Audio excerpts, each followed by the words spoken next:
Hi friends, welcome to the channel. ఈ వీడియోలో మనం చూడబోతున్న నెట్ఫ్లిక్స్లో వచ్చిన all India rank movie review. And ఈ మూవీ మనం చూసుకుంటే కనుక థియేటర్స్ అయితే రిలీజ్ అయింది. అండ్ ఇప్పుడు ఈ మూవీ నెట్ఫ్లిక్స్ ఓటీటీ ప్లాట్ఫామ్లో అయితే వచ్చింది. అది కూడా Hindi version with English sub titles, Telugu dubbed version అయితే లేదు. అండ్ ఈ మూవీ మొత్తం చూసిన తర్వాత నా ఒపీనియన్ చెప్పాలంటే మూవీ నాకైతే నచ్చలేదు. లైక్ వీళ్ళు తీసుకున్న కాన్సెప్ట్ అయితే బాగుంది, బట్ ఎగ్జిక్యూషన్లో ఈ మూవీ అయితే మిస్ఫైర్ అయింది. అండ్ ఇప్పుడు సినిమా స్టోరీ విషయానికి వస్తే లైక్ మన హీరో లైక్ ఒక తన సొంత ఊరు నుంచి ఇంకో ఊరికి అయితే వస్తాడు, ఎందుకంటే తను ఐఐటీ చదువుకోవడానికి. అండ్ స్టోరీ కూడా 1997లో అయితే జరుగుతుంది. సో వాళ్ళ అమ్మ నాన్నకి తన ఒక్కడే కొడుకు, ఎన్నో డ్రీమ్స్ తనైతే ఐఐటీ చదువుదామని చెప్పి, so IIT entrance exam crack చేద్దామని చెప్పి తనైతే ఒక కోచింగ్ సెంటర్లో అయితే జాయిన్ అవుతాడు. సో ఫైనల్గా మన హీరో ఏమైంది తన లైఫ్లో అనేది మిగతా స్టోరీ. లైక్ ఏ మూవీ అయినా సరే ప్లస్ అండ్ మైనస్ పాయింట్స్ ఉంటాయి. లైక్ ఈ మూవీలో ప్లస్ పాయింట్స్ కంటే మైనస్ పాయింట్స్ ఎక్కువ ఉన్నాయి.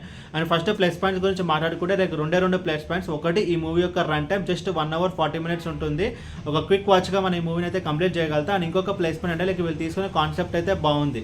అండ్ ఇప్పుడు సినిమా మైనస్ గురించి మాట్లాడుకుంటే కనుక లైక్ వీళ్ళు తీసుకునే కాన్సెప్ట్ అయితే బాగుంది. లైక్ ప్రతి ఒక్క ఇంట్లో అండ్ ప్రతి ఒక్క మనిషి తన లైఫ్లో ఏదో ఒక కాంపిటేటివ్ ఎగ్జామ్ అయితే క్రాక్ చేయాలి. అది ఎంసెట్ కానీ, ఐఐటీ కానీ, నీట్ కానీ, లేక డాక్టర్ కోర్స్ కానీ, అండ్ స్పెషల్లీ క్యాంపస్ ప్లేస్మెంట్స్లో కాంపిటేటివ్ ఎగ్జామ్స్ కానీ, అండ్ ఇలా చెప్పుకుంటూ పోతే ప్రతి గవర్నమెంట్ జాబ్స్ ప్రిపేర్ అయ్యేవాళ్ళు ఇలా ప్రతి ఒక్కరు వాళ్ళ లైఫ్లో ఒక కాంపిటేటివ్ ఎగ్జామ్ అయితే లైక్ క్రాక్ చేయాలి. సో ఎక్కడొక్కడ మనం ఈ కాన్సెప్ట్కి అయితే కనెక్ట్ అవుతాం. బట్ ఈ కాన్సెప్ట్ బాగున్నా సరే, బట్ ఇది మూవీగా చూసేటప్పుడు మనకి అది ఎంగేజింగ్గా ఉండాలి. అసలు నరేషన్ అయితే మనకి చాలా బోర్ అయితే ఫీల్ అవుతుంది. జస్ట్ స్టార్టింగ్ 10 to 15 minutes మనం ఈ మూవీలో డిస్కనెక్ట్ అయితే అవుతాం. అండ్ హీరో క్యారెక్టర్ మనకి పెద్దగా అయితే కనెక్ట్ అవ్వము. అండ్ అందులో కోర్ ఎమోషన్ అయితే వర్కౌట్ అవ్వలేదు. లేక పేరెంట్స్ ఎంత స్ట్రగుల్ చేస్తున్నారు.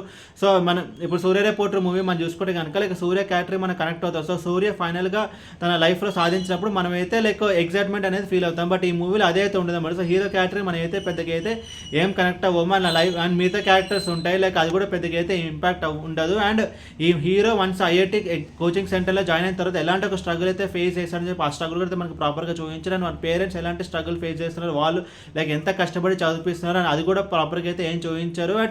అండ్ నరేషన్ వైజ్ చూసుకుంటే కనుక మనకి చాలా సీన్స్ మనకి అయితే బోర్ అయితే కొడతాయి. అండ్ మూవీ యొక్క రన్ టైం తక్కువ సరే, బట్ అయినా సరే మనకి మూవీ అంతా చాలా స్లోగా ఉన్నట్టు మనకైతే ఫీలింగ్ అయితే కలుగుతుంది. అండ్ ఇలాంటి ఒక కాన్సెప్ట్ బేస్ చేసుకుని 12th ఫెయిల్ అనే సినిమా వచ్చింది. నెట్ఫ్లిక్స్లో కోటా ఫ్యాక్టరీ అని చెప్పి ఉంటుంది. సో అవి కొంచెం ఎగ్జైటింగ్ ఉంటాయి. సో ఆల్మోస్ట్ ఇవే కాన్సెప్ట్స్, బట్ అవైతే కొంచెం ఎగ్జైటింగ్ ఉంటాయి. బట్ ఓవరాల్గా ఈ మూవీ చేస్తున్నప్పుడు మూవీ అయితే డిసప్పాయింట్ చేస్తుంది. కాన్సెప్ట్ వైజ్ బాగుంటుంది. లైక్ ప్రతి ఒక్కరు రియల్ లైఫ్లో ఎక్కడో చోట కనెక్ట్ అయ్యే కంటెంట్. లైక్ కాన్సెప్ట్ బాగున్నా సరే ఎగ్జిక్యూషన్లో మూవీ అయితే మిస్ఫైర్ అయింది. అండ్ ఈ మూవీకి నేను ఇస్తున్న రేటింగ్ 1.5 out of 5. అండ్ ఈ మూవీని మీరు చూడాలనుకుంటే నెట్ఫ్లిక్స్లో Hindi audio with English sub titles అయితే ఉంది, తెలుగు డబ్డ్ వర్షన్ అయితే లేదు. ఈ వీడియో మీకు నచ్చితే కనుక లైక్ కొట్టి షేర్ చేసి మీ ఫ్రెండ్స్ అందరూ సబ్స్క్రైబ్ చేయించండి. మీకు ఇంకేమైనా వేరే సినిమా రివ్యూస్ కావాలంటే కింద కామెంట్ బాక్స్లో కామెంట్ చేయండి. Thank you.